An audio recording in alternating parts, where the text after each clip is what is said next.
Terpujilah Sang Bhagawa yang Maha Suci, yang telah mencapai pencerahan sempurna. Terpujilah Sang Bhagawa yang Maha Suci, yang telah mencapai pencerahan sempurna. Terpujilah Sang Bhagawa yang Maha Suci, yang telah mencapai pencerahan sempurna. Sungguh sulit untuk menemukan ajaran kebenaran yang sejati.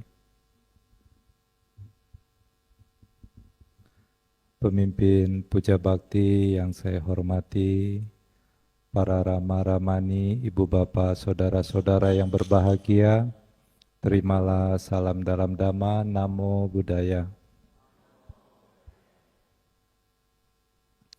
Semoga semuanya dalam kondisi yang sehat dan bahagia ya. Ada yang tidak bahagia? Bahagia semua ya. Ya. Kalau batin kita bahagia, ya, melakukan apapun jadi mudah, mendengarkan Dhamma juga jadi nyaman, jadi bisa dipahami dengan baik. Pada malam ini ya ada tema yang kita akan bicarakan. Apa ya tema malam ini? Dhamma itu membebaskan, Dhamma sejati itu membebaskan, Dhamma palsu itu mengikat. Ya tentu ada Dhamma sejati, ada Dhamma palsu. Sama seperti juga ada emas asli, ada emas palsu. Warnanya sama tidak? Sama. Mudah tidak dibedakan antara emas asli dengan emas palsu? Mudah tidak membedakan antara emas asli dengan emas palsu? Tidak mudah. Ya. Kalau hanya dilihat saja sepintas, ya. Apalagi yang pakai yang kita ketahui, oh ini orang kaya, orang mampu. Walaupun itu kaleng biskuit, rantainya dipakai buat kalung yang warna emas itu, kita pikir itu emas itu. Iya kan? Dia ini orang kaya, orang mampu. Ya. Ada zaman saya kecil rantai kaleng itu, rantai kaleng biskuit kan warnanya seperti emas. Ya. Jadi emas palsu sama emas asli susah dibedakan kalau kita tidak betul-betul meneliti. Begitu juga dhamma sejati dengan dhamma palsu, ini sulit dibedakan. Apa itu dhamma? Dhamma itu ajaran. Kalau Sang Buddha yang menyampaikan ajaran, maka dhamma itu adalah ajaran Buddha. Kalau bukan Buddha yang mengajarkan, ya dhamma yang lain lagi. Jadi dhamma itu ajaran, dalam hal ini ajaran Buddha. Tentulah siapapun yang membawakan suatu ajaran, dia akan menganggap ajarannya ajaran yang benar. Ya. Tidak ada yang membawa satu ajaran baru misalnya, menganggap ajaran saya ini salah, ibu bapak saudara-saudara. Ya. Kalau mengikuti ajaran saya, saudara-saudara sekalian bisa tersesat, tidak selamat. Ada tidak yang membawa ajaran begitu? Pasti kan dia bilang, ajaran saya ini ajaran yang benar. Yang lain itu kurang benar.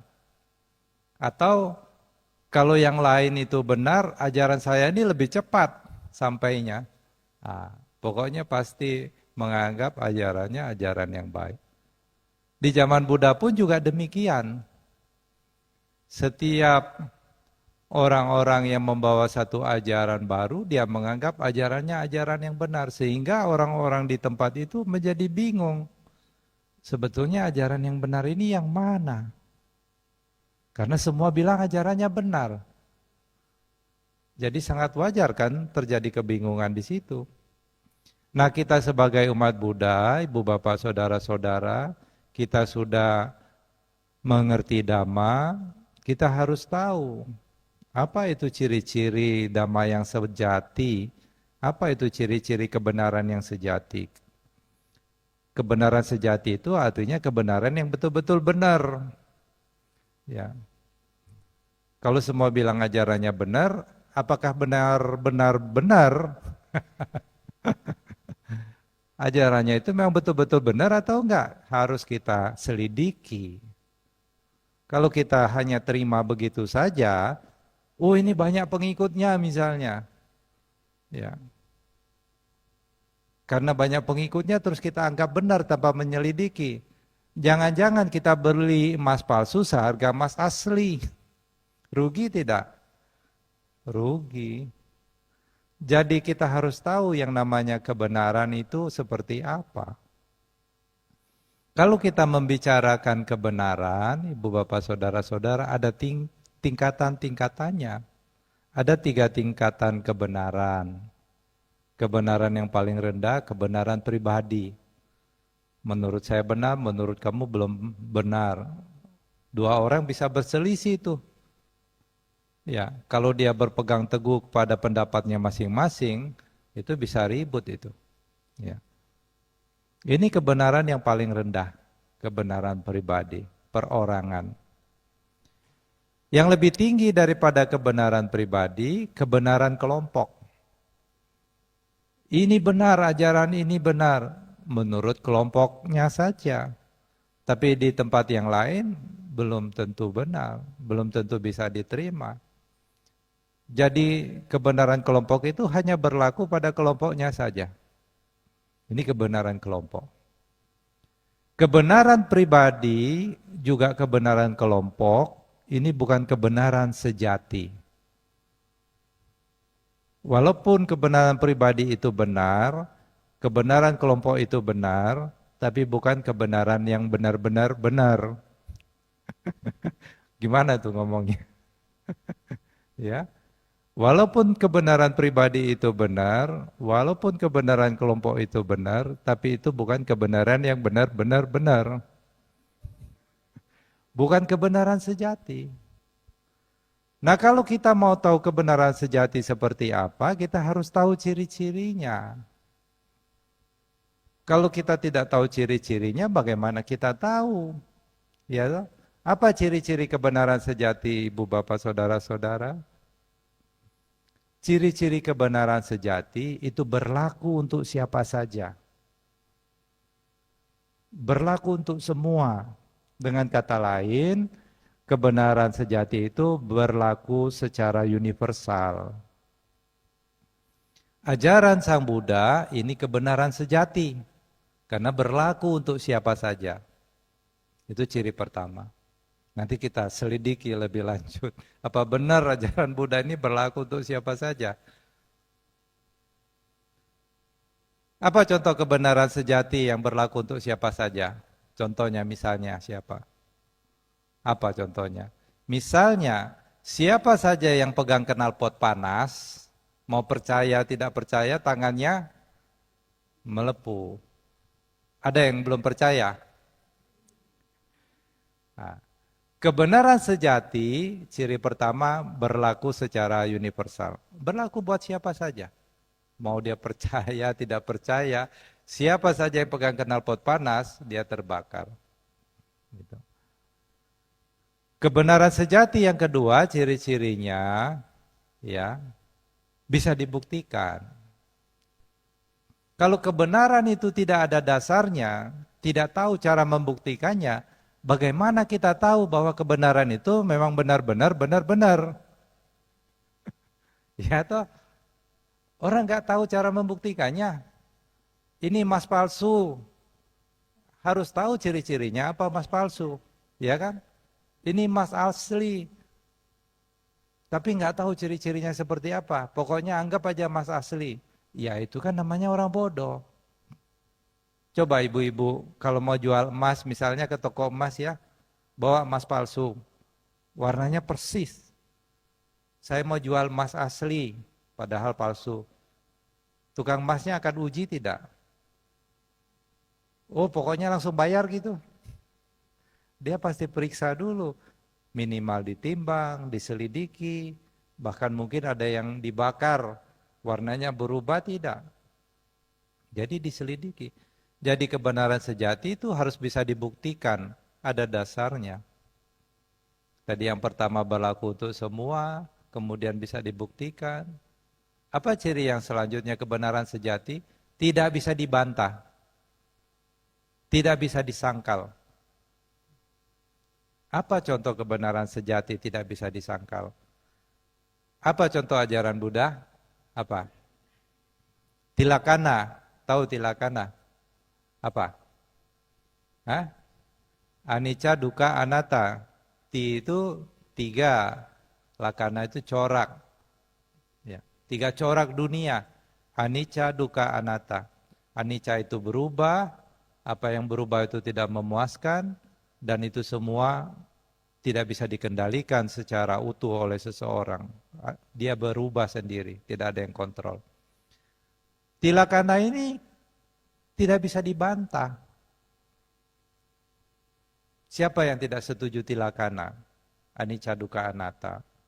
Apa contoh lagi kebenaran sejati? Ajaran tentang duka. Apa itu duka? Misalnya berpisah dengan yang dicintai, duka. Tidak mendapatkan yang diharapkan, duka. Ada yang nggak setuju? Ada. Ada yang bisa menyangkal ini. Ah Bante, tidak. Saya berpisah dengan orang tua saya yang saya cintai, saya tidak duka. Ya, saya bahagia malah. Jangan-jangan dia ngincer warisannya. Ya. Kalau orang pada umumnya ya, orang pada umumnya dia akan mengalami duka. Kecuali orang-orang spesial. Nanti kita bicara siapa ini orang-orang yang spesial. Jadi berpisah dengan yang dicintai, tidak mendapatkan yang diharapkan. Saudara mengalami duka tidak? Menjadi tua, mengalami sakit, kerentaan, akhirnya kematian. Duka tidak? Duka. Dan ini dialami oleh umat Buddha saja. Betul tidak? Tidak toh. Dialami siapapun.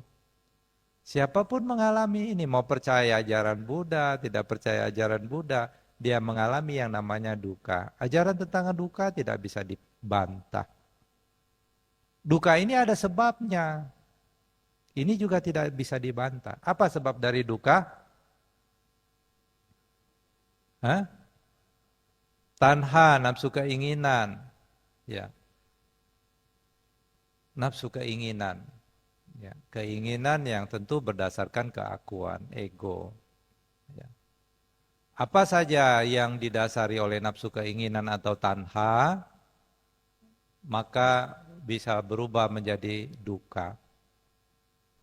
Tapi di luar sana, ya, yang namanya duka itu dipahami hanya sebatas tidak mendapatkan yang diinginkan, ya toh? Kalau apa yang diharapkan, yang diinginkan dapat, duka tidak menurut mereka? Tidak duka, suka. Tetapi di dalam ajaran Buddha, apapun yang kita harapkan, ketika itu kita dapatkan, itu juga sebetulnya masih duka. Kenapa dikatakan apapun yang kita harapkan, yang kita inginkan, kalaupun itu juga terpenuhi atau dapat, itu juga masih duka. Tahu kenapa? Karena semua mengalami yang tadi yang namanya perubahan. Ya toh? Belum punya mobil, pengen punya mobil. Kalau dapat mobil, dia gembira, dia senang. Ya toh? Bertahan lama tidak kesenangannya sampai mobilnya hancur. Masih senang terus gitu. Kesenangannya itu bisa berubah. Perasaan senangnya bisa berubah tidak? Bisa berubah. Kalau perasaan senangnya tidak berubah, barang yang disenangi itu juga bisa berubah. Kalau barang yang disenangi berubah, dia menjadi senang tetap senang tidak? Dia akan menderita. Nah, ini ajaran tentang duka. Tidak bisa dibantah, sebabnya juga tidak bisa dibantah. Kalau kita tidak ada nafsu keinginan, ya, semakin banyak keinginan, semakin banyak kekecewaan kalau tidak dapat. Ya toh? Semakin banyak keinginan kalau dapat, memang memberikan kesenangan, memang memberikan kegembiraan kalau kita mendapatkan apa yang kita inginkan. Tetapi kesenangan dan kegembiraan dari pemuasan keinginan itu tidak bisa bertahan lama. Kenapa perasaan itu juga mengalami perubahan? Jadi kalau orang mengejar kebahagiaannya dengan memuaskan kesenangan indria, kalau ada ajaran seperti itu bukan damai yang sejati. Kenapa? Bukan damai yang sejati. Kalau ajaran itu dipraktekkan, itu tidak membebaskan seseorang dari penderitaan. Kesenangan-kesenangan dari pemuasan nafsu indria itu tidak bertahan lama. Gitu. Pernah makan enak nggak ibu bapak saudara-saudara? Hah? Ada yang belum pernah makan enak? Kalau ada yang merasa belum pernah makan enak, ya besok siang datang ke wihara jam 11. Makanannya satu meja panjang, sepanjang ini satu meja full, umat-umat semua berdana dengan penuh bakti. Enak-enak semua. Ya. Perasaan enak itu bertahan lama tidak? Tidak bertahan lama. Jadi kalau ada orang berpikir saya itu bahagia, kalau bisa dapat ini, dapat itu, punya itu, berarti dia mengejar kebahagiaan ke arah yang salah. Kebahagiaan semu sesungguhnya. Kebahagiaan yang sangat sementara. Belum punya iPhone, pengen punya iPhone. Sudah punya iPhone, gembira tidak? Gembira. Berapa lama dia bertahan gembira? Gitu. Ada kekhawatiran tidak di balik kegembiraan, kesenangannya? Ada, khawatir iPhone-nya dicuri orang, apalagi kalau belinya nyicil. Gitu. Takut rusak, takut jatuh. Ada kekhawatiran di balik apapun itu kesenangan indria. Ya. Jadi kalau orang berpikir, apalagi ada yang mengajarkan bahagia kalau dapat apapun yang kita senangi. Ya. Nah, untuk mendapatkan apa yang kita kesenangi, kebahagiaan-kebahagiaan indria itu perlu kos, perlu biaya. Ya kan? Nggak ada yang gratis. Dan alat yang paling bisa menyokong untuk mendapatkan kesenangan-kesenangan indria di dunia ini apa alatnya? Apa? Uang. Uang. Jadi tidak heran kalau di dunia ini, Bu Bapak, Saudara-saudara, kalau buka jendela ya, lihat di luar sana itu, ya, orang siang malam yang dipikirkan hanya uang, uang, uang, uang, uang, uang, uang. Kenapa bisa tergila-gila dengan uang seperti itu? Kenapa kira-kira? Karena dia pikir dengan punya uang banyak dia bisa beli apa yang dia senangi. Ya toh? Bisa jalan-jalan ke luar negeri, lihat ini, lihat itu. Ya. Padahal di sini juga ada. Di luar negeri paling lihat batu, lihat pohon, lihat air, ya toh. Di sini ada tidak batu? Oh, Bante di sana batunya begini-begini, Bante harus lihat itu Stone Forest. Oh. Sampai sana cuman begitu aja. Ya toh. Nanti seluruh bumi sudah dikelilingi, akhirnya dia pikir mau jalan-jalan ke bulan. Pergi ke bulan ongkosnya mahal. Sampai di bulan cuma lihat begitu aja. Kalau tahu gini lihat dari YouTube juga bisa. Nah, itulah manusia. Kalau mengejar kebahagiaan dengan memenuhi keinginan-keinginan indria, dia butuh alat yaitu uang. Jadi tidak heran kalau ada sebagian besar orang di sana hidupnya hanya dihabiskan untuk mengejar uang. Karena memang betul uang itu bisa memberikan kesenangan-kesenangan, tapi bukan kebahagiaan. Saya harus garis bawahi, uang memang bisa memberikan kesenangan-kesenangan, memberikan kemudahan dan kenyamanan, tetapi bukan kebahagiaan. Apa buktinya?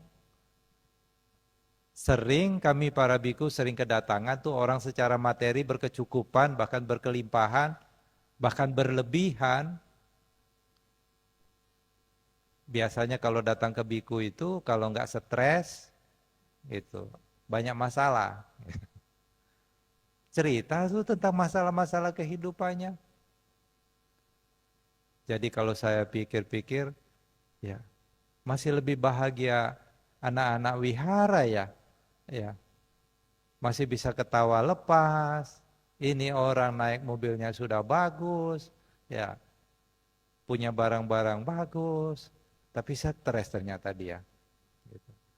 Jadi jangan berpikir orang-orang yang secara materi berkecukupan berarti sudah bahagia.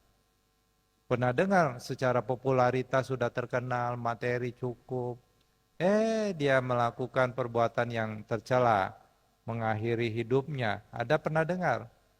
Sudah terkenal, ya, secara materi berkelimpahan. Kenapa dia melakukan perbuatan tercela bunuh diri seperti itu? Kenapa kira-kira? Karena tidak bahagia, toh. Kalau bahagia kira-kira terpikir nggak untuk bunuh diri? Oh, lagi bahagia-bahagianya anak sekolah lulus, anak baik, ya, jabatan naik, ini lagi bahagia-bahagianya bunuh diri lah. Ada yang berpikir begitu kira-kira? Tidak. Manusia kalau sedang dalam kondisi bahagia, dia takut kebahagiaannya hilang. Betul tidak? Umumnya begitu, takut dia kehilangan. Gitu. Nah, jadi damai yang sejati, ya, itu berlaku universal, bisa dibuktikan, ya. Apalagi? Hah? Tadi apa ciri-cirinya yang lain? Tidak bisa disangkal. Damai yang sejati ini yang paling penting. Itu pasti akan menyeret seseorang yang mengikuti damai itu. Siapa saja yang mengikuti damai sejati akan membebaskan dirinya dari penderitaan. Itu ciri-ciri damai sejati. Ajaran apapun kalau dipraktekkan bisa membebaskan seseorang dari penderitaan, berarti itu ajaran yang sejati. Saya tidak bilang ajaran Buddha ya, ajaran agama Buddha ya. Kadang agama Buddha ini banyak macamnya, ya, banyak macamnya tidak. Damai ini bukan ajaran agama. Damai ini kebenaran sejati, tidak bisa dimiliki oleh siapa saja. Buddha juga bukan yang menciptakan damai ya. Jangan pikir damai ini ciptaan Buddha. Ya. Bukan. Buddha itu hanya penemu jalan tua. Jalan yang sudah ada. Cuman waktu itu sebelum Buddha lahir, jalan itu tertutup sama rumput, tertutup sama daun. Ya. Sehingga orang tidak tahu bahwa itu jalan. Jadi saudara, kalau pergi ke hutan, kalau jalan setapaknya sudah jarang dilalui orang, itu nanti ketutup daun, tumbuh rumput-rumput. Kelihatan nggak jalannya? Sulit dilihat. Semakin tebal ditutup sama daun, semakin tidak tampak itu sebagai jalan. Dengan tanda kutip jalannya hilang. Jalannya hilang tidak? Tidak, jalannya masih ada. Nah, Buddha menemukan jalan tua. Jalan apa itu? Jalan menuju kebebasan dari penderitaan. Apa benar jalan ini menuju pada kebebasan dari penderitaan? Harus kita selidiki. Apapun itu ajarannya harus bisa diselidiki. Kalau nggak bisa diselidiki, nggak bisa dibuktikan, bagaimana kita tahu itu benar? Pokoknya percayalah, kalau saudara nggak percaya berarti saudara nggak punya iman kepada Buddha. Nggak ada urusan sama iman penderitaan itu. Ya, penderitaan manusia itu tidak ada urusannya dia imannya kepada siapa, tidak ada urusan. Penderitaan itu muncul karena ada sebabnya. Ya toh? Kalau sebabnya tidak ada, penderitaannya juga menjadi tidak ada. Itu aja urusannya, nggak ada urusan sama agama, nggak ada urusan sama iman, bahkan nggak ada urusan sama Buddha, penderitaan kita ini. Emangnya Buddha yang bikin penderitaan kita? Bukan. Emangnya yang kuasa yang bikin penderitaan kita ini? Bukan. Kalau ada yang menganggap dia menderita karena itu yang kuasa yang bikin, berarti dia belum kenal yang kuasa itu. Ya toh? Kalau saya sudah kenal, saya mempercayai yang kuasa itu pengasih dan penyayang kan? Kalau ibu punya sifat pengasih dan penyayang kepada anak-anaknya, kepikiran nggak bikin anaknya sengsara? Saudara ada yang punya anak toh? Ya toh? Yang punya anak, orang tua yang punya anak, ada kepikiran nggak bikin sengsara anaknya, menderita anaknya, ada nggak kepikiran? Tidak kan? Kenapa? Karena kita sayang. Logikanya kalau kita sayang, kita tidak ada kepikiran mau bikin menderita. Apalagi dibikin menderita anaknya sampai mati misalnya. Itu sudah over limit. Jadi penderitaan maupun kebahagiaan kita tidak ada urusannya dengan iman. Penderitaan dan kebahagiaan kita itu ada sebabnya. Apa sebab dari penderitaan? Apa sebab dari duka? Tanha, nafsu keinginan. Siapapun yang menginginkan sesuatu yang bisa berubah menjadi tidak berubah, itu akan menderita. Tapi jangan percaya. Nah, nggak ada urusannya sama iman. Ya. Saya ulangi ya. Siapapun yang menginginkan sesuatu yang bisa berubah untuk tidak berubah, dia akan menderita. Apa contohnya? Menginginkan sesuatu yang bisa berubah untuk tidak berubah. Apa contohnya? Ketika kita mendapatkan yang kita harapkan, ketika kita mendapatkan yang kita senangi, kita bahagia tidak? Gembira tidak di situ? Kegembiraan dan kebahagiaan itu ingin cepat hilang tidak? Hah? Tidak toh. Jadi siapapun yang menginginkan sesuatu yang bisa berubah menjadi tidak berubah, ketika perubahan itu datang, menderita tidak? Menderita. Ya. Ada lagunya itu. Kemesraan ini katanya, janganlah cepat berlalu. Gitu. Ketika berlalu, menderita tidak? Menderita. Kalau orang memahami hukum-hukum ini, sikap batinnya berubah. Ketika dia bisa merubah sikap batinnya, menyesuaikan dengan hukum-hukum yang ada, dia tidak menderita. Nah, ibu bapak saudara-saudara, ada hukum yang namanya perubahan kan? Sabe sangkara anicca, semuanya yang terkondisi itu akan berubah. Nah, sekarang PR-nya buat di rumah.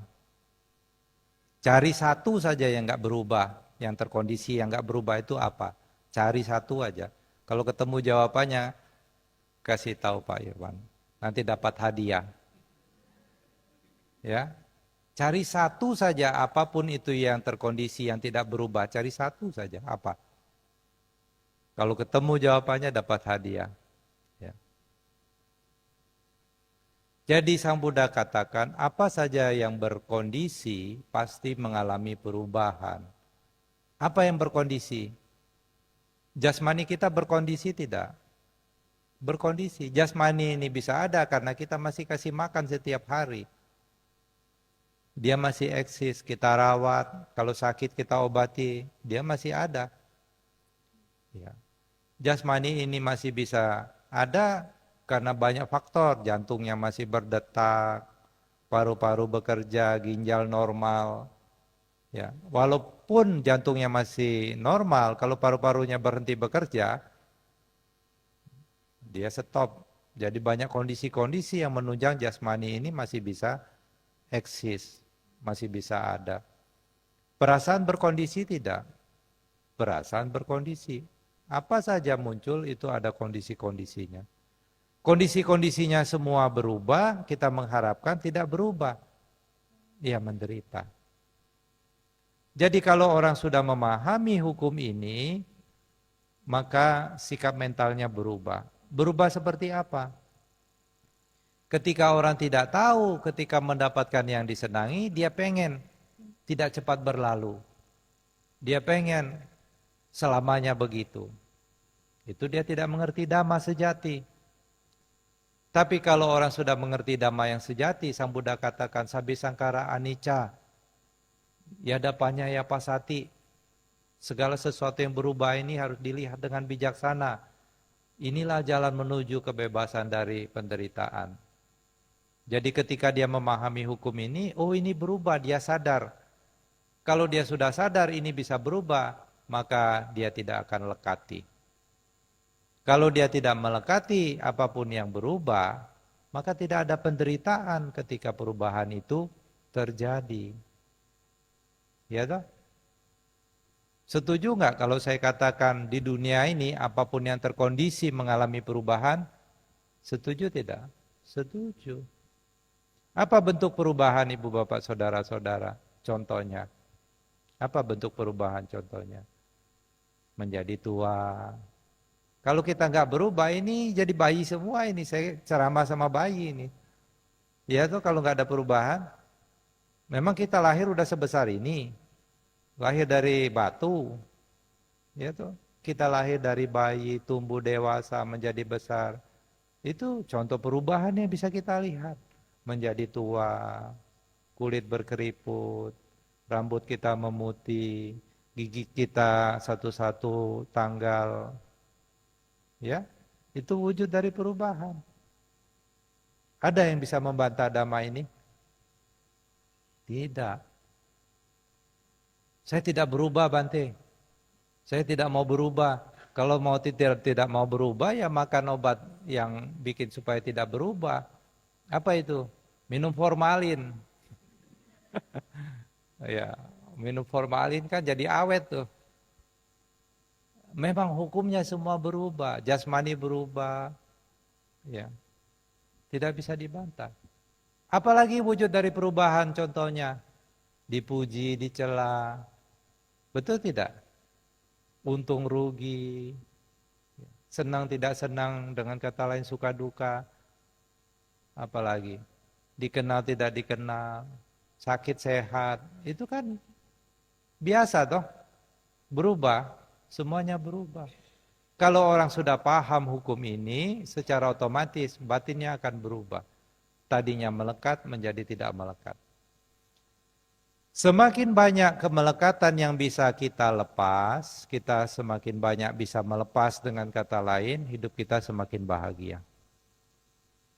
Semakin bahagia. Tapi jangan percaya, buktikan sendiri. Semakin banyak kita bisa melepas, kita akan semakin bahagia. Apa yang harus kita lepas? Bukan cuma barang-barang. Kalau berdana, memberi barang-barang, mungkin kalau baru latihan, dia baru bisa kasih barang-barang yang dia nggak pakai. Ya, dia nggak mau perlu lagi barang-barang bekas. Tidak apa-apa, itu sebagai latihan praktek. Setidak-tidaknya itu lebih baik dibanding tidak memberi sama sekali.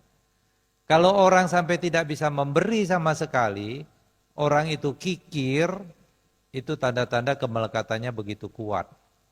Padahal dia mampu sebetulnya untuk memberi, tapi karena sifat kikirnya, dia tidak bisa memberi.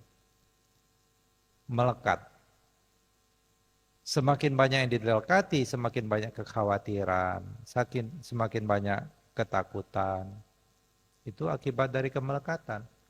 Tapi kalau kita sudah tahu, oh jasmani ini berubah, tidak kekal, jadi tua, jadi sakit, mengalami kematian. Ini biasa atau luar biasa kira-kira kejadian ini? Hah? Biasa toh? Menjadi tua, sakit, mengalami kematian. Biasa atau luar biasa? Biasa. Ketika kita melihat sesuatu sebagai biasa, batin kita gimana-gimana enggak? Biasa-biasa aja toh? Jadi belajarlah melihat apapun yang namanya bentuk dari perubahan biasa. Dipuji, dicela, biasa atau luar biasa? Ada nggak di dunia ini dipuji terus, nggak ada yang pernah dicela? Ada. Ya. Patung orang aja kadang-kadang masih ada yang mencela itu.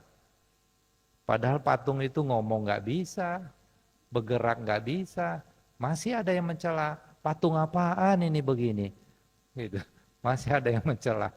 Apalagi orang hidup. Ya. Jadi dipuji dicela biasa. Jadi ketika dicela, lihat itu sebagai biasa. Kalau kita memandang sesuatu sebagai biasa, orang yang memandang sesuatu sebagai biasa-biasa saja, reaksi dia akan seperti apa? Reaksi dia ya biasa-biasa saja. Orang biasa kok. Benar nggak? Tetapi ketika orang belum paham ini, lihat, ini luar biasa. Begitu terjadi perubahan, kesedihan muncul juga luar biasa. Jadi belajarlah melihat segala sesuatu sebagai biasa. Sakit, ini biasa, paling mati. Ya toh? Mati juga biasa. Siapa sih di dunia ini yang tidak mati? Tidak ada, Buddha saja mati. Ya, guru agung kita, ya, jasmaninya mengalami kehancuran, ya, biasa. Apalagi usaha sepi ramai biasa, ya, untung rugi biasa. Tapi kalau tidak ngerti dhamma, kalau misalnya usaha lagi sepi, ya rugi, batinnya bagaimana? Wah, bereaksi dengan panik, dengan takut, gitu. Tapi kata umat Buddha, untung rugi biasa. Ketika rugi selidiki, jangan semuanya biasa terus dibiarin, itu orang bodoh. Selidiki kenapa ya rugi? Di mana pemborosan-pemborosannya? Diselidiki. Ya. Jangan giliran toko sepi sudah panik, mau pergi ke gunung ini, gunung itu, ya, minta ini, minta itu ke orang pintar. Kalau kita datang ke orang pintar, berarti yang datang itu, ya. Jadi kalau toko ramah, toko sepi, jangan panik, biasa. Kondisi dunia juga lagi begini. Kalau mau ramai toko sih tidak sulit sebetulnya. Ya, ambil tutup panci 2 di depan toko tuh, digembreng-gembreng-gembreng, ramai itu toko. Kalau mau sekedar ramai itu, nanti orang-orang pada datang-datang semua itu. Ini kenapa ini? Engkau ini udah gila kali. Ya. Jadi belajar melihat apapun yang terjadi, perubahan apapun yang muncul sebagai biasa. Jadi kalau kita mengikuti dhamma yang sejati, maka kita akan bebas dari yang namanya penderitaan. Bebas dari penderitaan di dalam ajaran Buddha bukan masuk surga. Ya. Umat Buddha harus pahami ini, bebas dari penderitaan di dalam ajaran Buddha bukan masuk surga. Kenapa masuk surga itu juga masih dalam lingkup penderitaan? Kenapa? Karena makhluk-makhluk yang tinggal di alam surga itu walaupun menyenangkan, itu juga akan berakhir. Walaupun di sana lama dibandingkan kehidupan di alam manusia, tetapi juga akan berakhir. Jadi apapun yang bisa berubah adalah duka. Gampang kan? Jadi kalau mau tidak mengalami duka, jadi kalau ingin bebas dari duka, caranya bagaimana? Jangan melekati apapun yang bisa berubah. Gampang kan? Ajaran Buddha ini paling gampang. Itu. Paling gampang. Enggak ngerti bahasa Pali enggak apa-apa, bisa bebas dari penderitaan kalau ngerti hukum-hukum yang ada di dunia ini. Ya. Jadi kuncinya, ini kuncinya ini. Ini enggak punya kunci ini enggak bisa bebas dari penderitaan pokoknya. Jadi kuncinya kalau ingin bebas dari penderitaan, jangan lekati apapun yang bisa berubah. Kalau kita melekati apapun yang bisa berubah, itu akan berubah ketika perubahan datang, dia jadi duka. Kita tidak bisa bebas dari duka. Tetapi kalau kita tidak melekati apapun yang bisa berubah, hidup kita bahagia. Inilah kebahagiaan yang sejati. Tetapi jangan percaya, itu kata kitab suci. Ya. Saudara jangan begitu saja percaya kata kitab suci, jangan begitu saja. Jangan percaya juga yang penting yang mentang-mentang yang ngomong Bante juga jangan percaya begitu saja. Bante-bante juga ada juga yang macam-macam, yang brengsek itu ada juga bante-bante. Termasuk apa yang saya ucapkan ini, saudara kan belum kenal saya siapa. Ya toh? Jangan percaya. Jadi supaya kita itu betul-betul bisa yakin, bagaimana caranya? Membuktikan, wah ini gado-gado ini pedas. Pedasnya itu seberapa? Bisa diketahui tidak kalau belum dimakan? Jadi supaya tahu pedasnya seberapa, caranya gimana? Buktikan, makan, praktekkan. Ya. Buddha hanya cuman kasih petunjuk, kasih arah, kasih cara-cara. Selanjutnya saudara sendiri, enak aja. Oh, ya. Mau digendong sama Buddha emang bisa? Nggak bisa. Setelah tahu, oh kata Buddha, kalau mau bahagia, ingin bebas dari duka, jangan lekati apapun yang bisa berubah. Itu kan kata Buddha. Kata-kata Buddha itu harus kita bawa ke dalam praktek dalam hidup kita sendiri. Kita harus belajar melepas. Pertama barang-barang kita lepas. Ya. Istri kita lepas. Anak kita lepas. Lepas itu bukan berarti kasih orang. Ya. Kemelekatan itu bukan berarti tidak boleh punya. Ya. Kemelekatan itu bukan berarti nggak boleh punya. Ah, saya udah melepas, istri saya terserahlah. Itu bodoh, mana boleh begitu. Ya.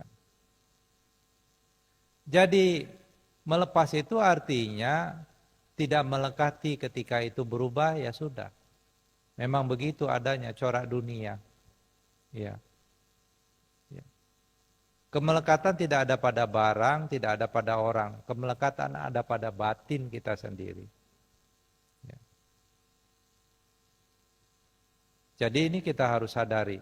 Karena kemelekatan ada dalam pada batin kita lihat batin kita, ada tidak kemelekatan. Kalau ada kemelekatan, pasti ada penderitaan. Kalau saudara mengalami penderitaan, ngomong-ngomong pernah mengalami penderitaan belum? Pernah kan? Jadi tahu kan penderitaan itu kan? Nah, ketika saudara mengalami itu, berarti ada kemelekatan di situ. Selidiki. Oh, kenapa saya melekat? Karena saya tidak tahu tentang hukum perubahan. Kalau ini berubah, apakah layak saya melekati? Tentu tidak, toh. Kalau orang mengerti ini lepas, perasaan lepas. Orang baik bisa berubah jadi lebih baik. Orang baik bisa berubah jadi tidak baik. Orang jahat bisa berubah jadi baik tidak? Bisa. Bisa berubah juga lebih jahat. Semuanya bisa berubah. Jadi jangan lekati. Kalau dulu dia baik, jangan terus dihakimi, oh ini dulu jahat-jahat. Suatu saat bisa jadi baik. Lihat apa yang dia lakukan sekarang. Gitu. Ya.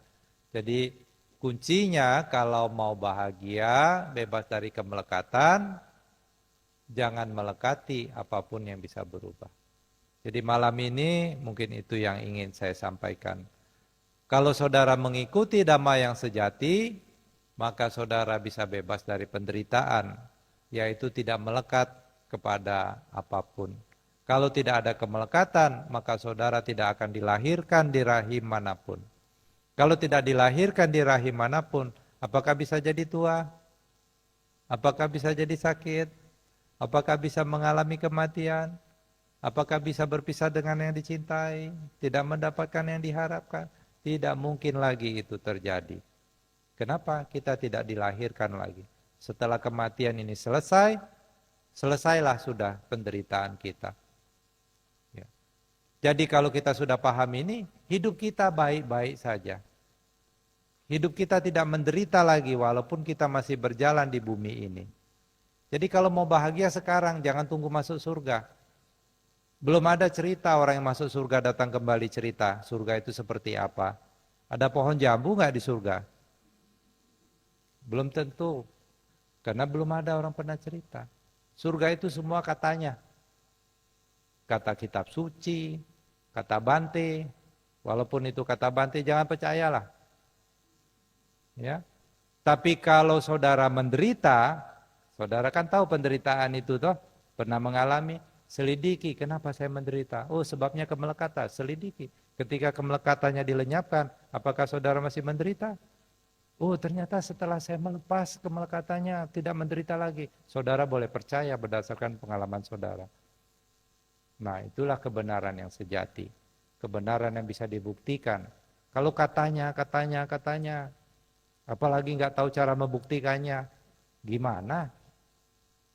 Ah, ibu, bapak, saudara-saudara, ada emas satu peti di Batam ini dikubur orang di dalam tanah. Itu kan katanya. Emasnya di mana, titik koordinatnya nggak pernah dikasih tahu, carinya di mana itu. Ya, itu katanya nggak usah terbuai dengan emas satu peti. Ya, kalau masih katanya. Ya. Yang penting saya menderita. Kenapa saya menderita? Pasti ada sebabnya. Kalau sebabnya dihilangkan, penderitaan lenyap. Itu kata Buddha. Sebabnya kemelekatan.